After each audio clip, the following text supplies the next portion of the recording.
حضور علیہ السلام کی محبت سے معاشرے کے دکھ جو ہیں وہ سمیٹے جا سکتے ہیں۔ آقا کریم علیہ السلام نے محبت سے ہی معاشرت کو جو ہے وہ اپنے قریب کیا اور لوگ ایمان کی دولت سے مالا مال ہو گئے۔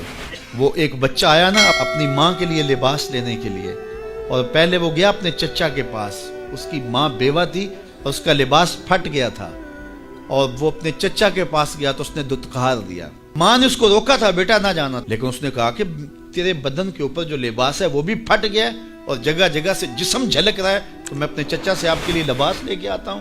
پھر جو رویہ اس نے اختیار کیا تو واپس روتا ہوا آ رہا تھا، تو کسی نے راستے نے پوچھا کہ کیا ماجرا ہوا؟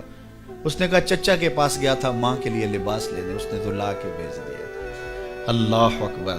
تو اس نے کہا کہ جا سین حرم میں محمد نام کا ایک شخص بیٹھا ہوا ہے، اگر تو اپنا دکھڑا اس کے سامنے پیش کرے تو وہ امید ہے تمہیں رد نہیں کریں گے، لیکن سن لے ان کا دین کوئی اور ہے۔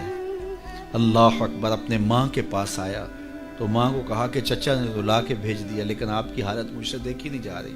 بچہ ابھی شعور کی منزلوں میں قدم رکھ رہا تھا، پہلے بہت چھوٹا تھا، اب اس کے اندر ایک جذبات تھے بچے کے اندر۔ تو ماں نے کہا کہ بیٹا نہیں، ان کے پاس نہیں جانا، سنا ہے کہ جو ان سے ملے دین دھرم چھین لیتے ہیں اس کا۔ اللہ اکبر۔ تو حضور علیہ السلام کے پاس جانے سے ماں روکنے لگی، لیکن بچے نے کہا کہ امی میں پکا رہوں گا، بتوں کا وفادار رہوں گا، تم اس ٹینشن کو، اس پریشانی کو چھوڑ دو۔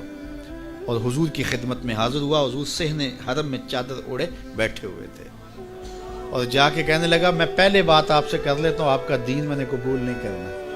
حضور مسکرا کے بولے بیٹا بتاؤ کس لیے آئے ہو؟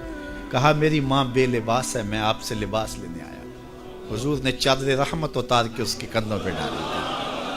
اللہ اکبر۔ وہ واپس آ گیا اور ماں پر حضور کی چادر اڑائی۔ اللہ اکبر۔ اور ماں نے کہا کہ بیٹے اس نے اپنا دین تو نہیں تجھے دیا؟ کہا نہ، میں نے پہلے کہہ دیا تھا تیرے دین نہیں مانوں گا۔ ماں کہنے لگی پتر اس کا دین ماننا چاہیے، یہ جس نے رحمت کی چادر ہمارے سر پہ تان دی۔ اللہ اکبر۔ تیری تک کے ادامہ میں مرید ہو گئے۔